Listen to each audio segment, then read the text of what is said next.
beef sandwiches dipped in gravy, flaming cheese blocks, and a hot dog with no ketchup? Don't you dare shuffle off this mortal coil without chowing down on these Windy City classics. Jibaro is a Puerto Rican term for something from the countryside, but in Chicago, a jibarito is actually a unique and delicious sandwich. The jibarito's creator, John C. Figueroa, told the Chicago Tribune that he was inspired after reading a newspaper article about using fried plantains in place of bread to make a sandwich. Figueroa subsequently made his own version of the sandwich and had his father try it out. His dad was a big fan and told his son that he should start offering the sandwich in his restaurant. To call the new addition to the menu a success would be an understatement. Figueroa told the Chicago Tribune, "Our reputation spread by word of mouth and just kept selling them until I started getting lines out the door. This quickly led to other restaurants copying the sandwich and selling their own versions, which didn't bother Figueroa. If he had patented the sandwich, it wouldn't be as widely enjoyed throughout the Midwest as it is today. A basic jibarito is a steak sandwich with lettuce, tomato, and mayo, but variations abound. Some jibaritos are topped with sliced cheese or grilled onions. For Figueroa's original recipe, you must head to his Borinquen restaurant. Saganaki is a fried, semi-hard cheese named for the heavy, two-handled pan in which it is made. It's a popular Greek snack enjoyed with a glass of beer or ouzo. However, if you are in the United States, you might know saganaki for more than its flavor. Here, saganaki is often set on fire. Although you might find flaming saganaki in some of the more touristy parts of Greece, it was really an American invention. Flaming saganaki was first served at the Parthenon restaurant after it was opened in Chicago's Greektown in 1968. What makes the flame is a splash of ouzo or brandy added to the pan with the fried cheese. The liquor is then set on fire by the server, much to the delight of customers who traditionally yell, "Opa!" Opa is a Greek exclamation of surprise and excitement. Sadly, the Parthenon permanently closed its doors in 2016, but the tradition of flaming saganaki that it gave birth to has spread to Greek restaurants all across the United States and Canada. As with many dishes that are about a century old or more, the origins of chicken Vesuvio are murky. According to the Eagle Tribune, the general consensus is that it was first served in the 1930s at Chicago restaurant Vesuvio's. The New York Times points out that it bears some resemblance to southern Italian roast chicken dishes. Regardless of its origins, the traditional chicken Vesuvio recipe calls for chicken, hence the name. The recipe is also simple and requires only one pan, which leads to easier cleanup. That's looking sexy. Thank you very much. Right? Talking about the chicken Vesuvio or me? It's a simple, comforting, savory dish that starts with brown chicken. Any part of the chicken is appropriate, bones and skin optional.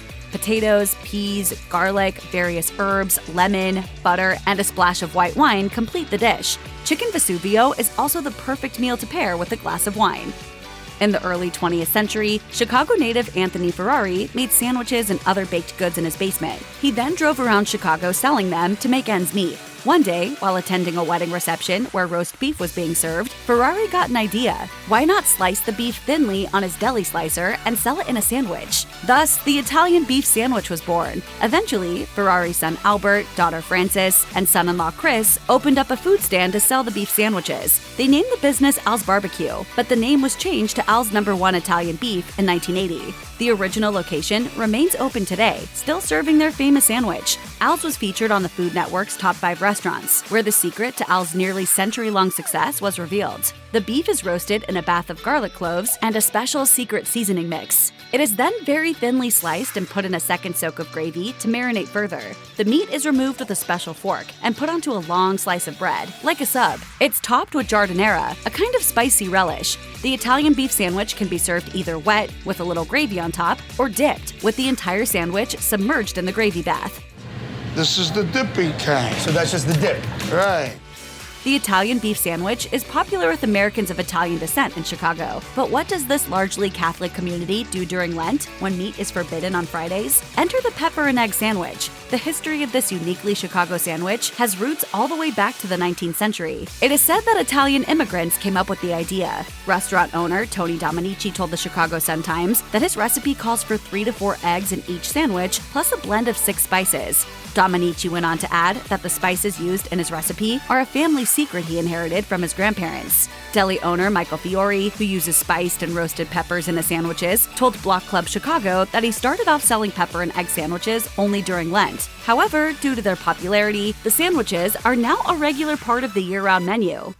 Who doesn't love popcorn? It can be served plain with butter or salt, or dressed up with flavors to make a tasty snack. Or you can have it as both a sweet and savory snack with Chicago-style popcorn, also known as the Garrett mix. The Garrett family behind Garrett Popcorn are actually from Milwaukee, Wisconsin, but they moved to Chicago in 1949. One of the gourmet popcorn shop's recipes was caramel corn, known as caramel crisp. Garrett's also made a cheese popcorn called cheese corn. Mix these two together, and you have what has become known as Chicago-style popcorn. Garrett Popcorn's Senior Vice President of Marketing, Adrienne Kardosh, credits Garrett's customers for this unique creation. She told Inside Hook, customers would buy a bag of caramel crisp and a bag of cheese corn, then ask for a third empty bag. They would shake the two recipes together. We had the good sense to put it on the menu in 1977, and the rest is history. Every time I come into the city, I have to have my Garrett's. Popcorn is great and all, but what about if you want a real dessert? An ice cream cone, perhaps? Chicago supplies that too, in the form of the original rainbow cone. This treat features 5 flavors in one cone: chocolate, strawberry, pistachio, orange sherbet, and Palmer House, which is essentially New York vanilla with cherries and walnuts mixed in. This incredibly unique cone with its multiple distinct flavors was the brainchild of Joseph Sapp, who opened his first ice cream stand in Chicago with his wife Catherine in 1926. When the Sapps became too popular for their little stand, they relocated to a larger location across the street. The shop is still open and serving up original rainbow cones today. There are numerous regional varieties of barbecue in the United States. Some are focused on a state, like Texas, Kentucky, or North Carolina. Others are city-focused, such as Kansas City, Memphis, or, you guessed it, Chicago. As told by the Columbia Daily Tribune, African Americans brought a love for barbecue with them during the Second Great Migration of the 20th century. Because the traditional open pit style of barbecuing was not allowed in the crowded Windy City, the aquarium pit was born. An aquarium pit is a large metal contraption with glass sides and a sliding door. Wood or charcoal is put on the bottom of the glass part, and the meat is placed on a tray that hangs from the top. Rib tips are Chicago's contribution to the world of barbecue. They are juicy nuggets of meat and cartilage from the bottom of pork spare ribs. Rib tips are served atop a mound of French fries with slices of white bread on top to sop up the last of the bits of barbecue. Sometimes a dish comes along that is too good not to spread like wildfire, like chorizo-stuffed bacon-wrapped dates. These decadent dates were created for a fancy Chicago restaurant called Avec. Chef Corin Grieveson, who once worked at Avec, told Grub Street that the dates were invented by Chef Paul Kahn. To make the dates, the chorizo is stuffed into pitted medjool dates, which are then wrapped in bacon and braised with a special piquillo and tomato sauce. While speaking to Grub Street, Chef Chris Cosentino called the dates decadence on decadence. Butter chicken is a popular style of curry found in many Indian restaurants. Meanwhile, a calzone is a stuffed pizza made popular by Italian restaurants. Chicago chefs Zijan Shah and Yoshi Yamada came up with a brilliant marriage of the two for their fusion restaurant, Supercana International. They call it the butter chicken calzone. The crust is made from traditional Indian naan bread rather than pizza dough, which perfectly suits the rich curry, melted mozzarella, and amul cheeses inside. The pair of innovative chefs told Food and Wine that the entire process to make the perfect curry and naan takes 3 days. It also took them several tries to get the recipe for the naan dough just right. To many of us, a hot dog is a hot dog. You take a cooked sausage, nestle it into a long, slit bun, and put whatever condiments suit your fancy on top, right? Not in Chicago. The Chicago-style hot dog, also known as a Chicago dog, is not just any hot dog. There are rules to follow. First, there is the bun, the steamed poppy seed bun to be exact. Next comes the steamed, typically all-beef sausage. Lastly, there are the 7 toppings. To ensure you get the perfect bite every time, all the toppings should be added in a precise order. The specific order of assembly is yellow mustard, neon green relish, chopped onions, 2 wedges of sliced tomato, 2 sport peppers, a pickle spear, and a dash or 2 of celery salt. And shame on anyone who wavers from this method. When the New York Times shared its recipe for a Chicago dog, fans were quick to correct them in the comments. The bun must be steamed, not toasted or grilled. And as one person explained, ketchup must not be allowed within 30 feet of the Chicago-style hot dog. Hot dog. Hot dog. Let's go eat.